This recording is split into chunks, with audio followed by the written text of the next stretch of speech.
stupid.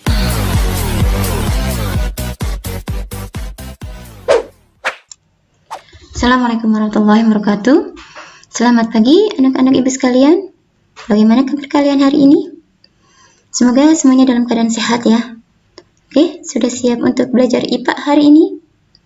Sebelum mulai belajar, kita berdoa menurut keyakinan masing-masing ya. Berdoa dimulai. Bismillahirrahmanirrahim. Rabbi zidni ilma warzuqni fahma. Oke, selesai. Oke, semuanya. Di semester 2 ini, materi pertama IPA yaitu tentang sistem organisasi kehidupan makhluk hidup. Kompetensi dasar pada materi kita kali ini yaitu 3.6, mengidentifikasi sistem organisasi kehidupan mulai dari tingkat sel sampai organisme dan komposisi utama penyusun sel. 4.6, membuat model sel hewan atau sel tumbuhan. Tujuan pembelajarannya dapat menganalisis konsep organisasi kehidupan makhluk hidup, dapat menjelaskan pengertian sel sebagai unit struktural dan fungsional, dapat membedakan sel hewan dan sel tumbuhan, dapat membuat model sel hewan atau sel tumbuhan, dapat mengidentifikasi jaringan-jaringan pada hewan dan tumbuhan. Ini tujuan pembelajaran kita kali ini.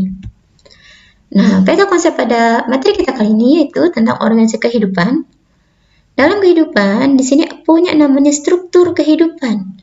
Struktur organisasi dalam kehidupan dimulai dari tingkatan yang paling rendah, itu paling sederhana, sampai yang paling tinggi, yang paling kompleks. Dimulai dari ada molekul, sel, kumpulan dari sel memiliki bentuk dan fungsi yang sama akan terbentuk jaringan, kumpulan dari jaringan akan membentuk organ, kumpulan dari organ membentuk sistem organ, dari sistem organ membentuk organisme atau satu individu, baik pada tumbuhan maupun pada hewan.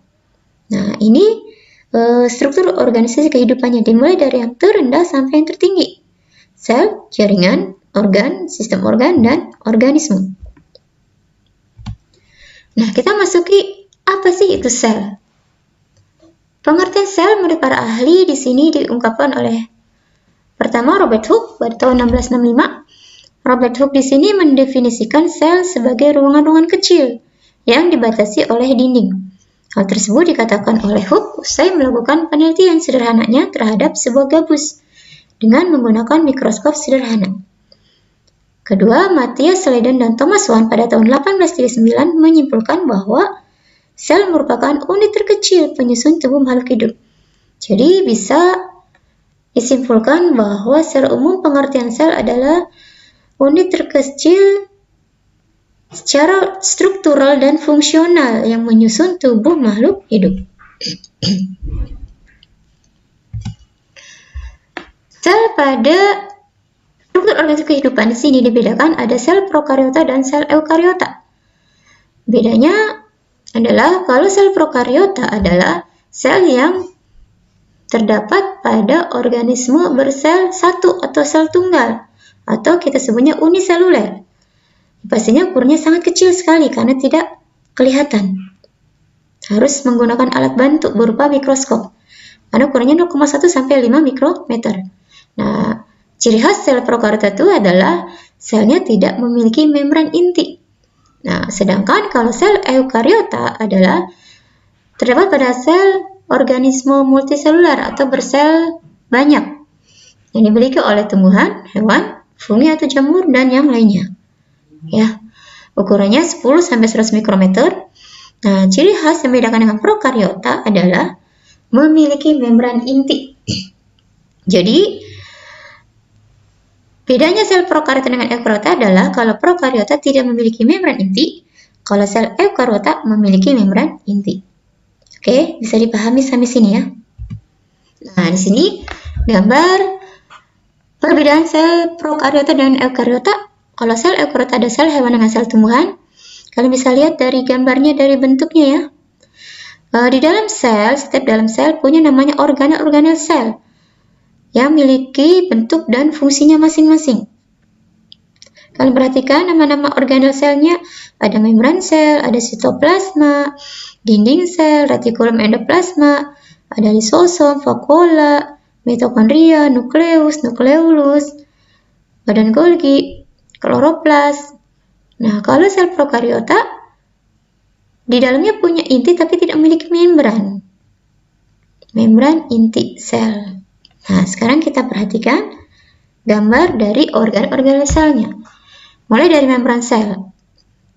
Membran sel fungsinya sebagai transportasi zat dari luar masuk ke dalam sel. Kemudian ada nukleus, reproduksi sel, di dalamnya ada nukleolus atau anak inti sel, ada mitokondria yang memiliki membran ganda, fungsinya penghasil energi, ada ribosom, sintesis protein fungsinya, ada lisosom sebagai pencernaan intraseluler, kemudian ada sentriol, proses pembelahan sel, ada retikulum endoplasma. Nah, di sini dibedakan ada yang kasar, ada yang halus. Kalau retikulum endoplasma yang kasar, yang ditempeli oleh ribosom. Kalau yang halus, yang tidak ditempeli oleh ribosom. Kemudian ada plastida yang bermembran ganda juga hanya ditemukan pada sel tumbuhan, fungsinya untuk fotosintesis. Dinding sel hanya ditemukan pada sel tumbuhan juga, fungsinya sebagai penguat. Kemudian ada badan Golgi, ada pada sel hewan dan sel tumbuhan. Nah, ini tabel perbedaannya antara sel hewan dengan sel tumbuhan beserta fungsinya. Jadi, yang membedakan antara sel hewan dengan sel tumbuhan adalah organel sel. Yang pertama, lisosom hanya ditemukan pada sel hewan, kloroplas hanya ditemukan pada sel tumbuhan, dinding sel pada tumbuhan, vakuola hewan dan tumbuhan. Nah, untuk sel hewan, vakuolanya ukurannya sangat kecil.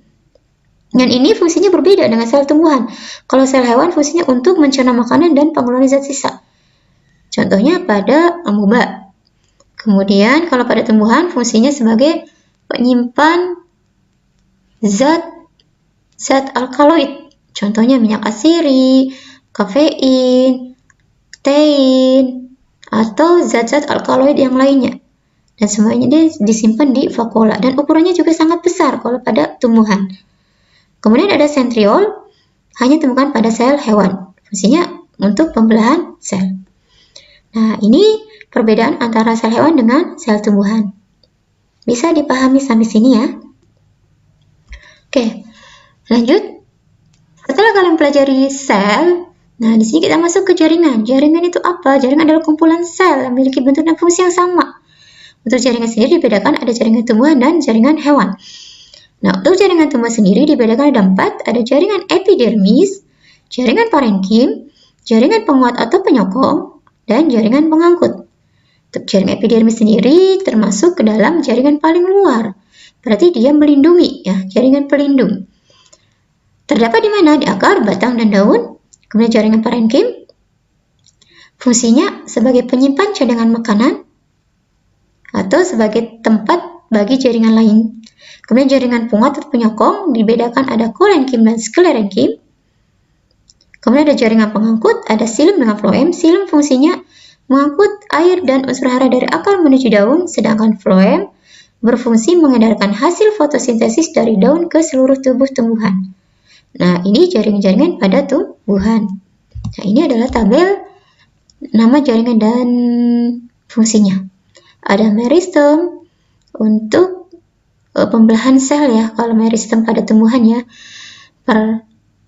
pertambahan tinggi, pertambahan lebar, itu jaringan meristem. Ada epidermis, parenkim, penguat, silem, dan floem. Oke, ini untuk jaringan tumbuhan. Nah, sekarang kita masuki jaringan pada hewan. Untuk jaringan hewan sendiri dibedakan ada 4, ada jaringan epitelium, jaringan otot, jaringan saraf, dan jaringan penyokong. Jaringan epitelium fungsinya sebagai pelindung tubuh atau organ, pelapis salur kelenjar dan penerima rangsangan. Adanya paling luar yaitu epitelium. Kemudian jaringan otot dibedakan ada 3, otot polos, otot jana, otot lurik. Fungsi untuk apa? Sebagai alat gerak aktif. Dan jaringan saraf, jaringan yang tersusun atas sel-sel saraf atau neuron. Fungsi untuk apa? Menerima dan mengirim rangsangan. Kemudian ada jaringan penyokong terdiri dari jaringan ikat, jaringan tulang rawan, jaringan tulang, jaringan darah, dan jaringan limfa.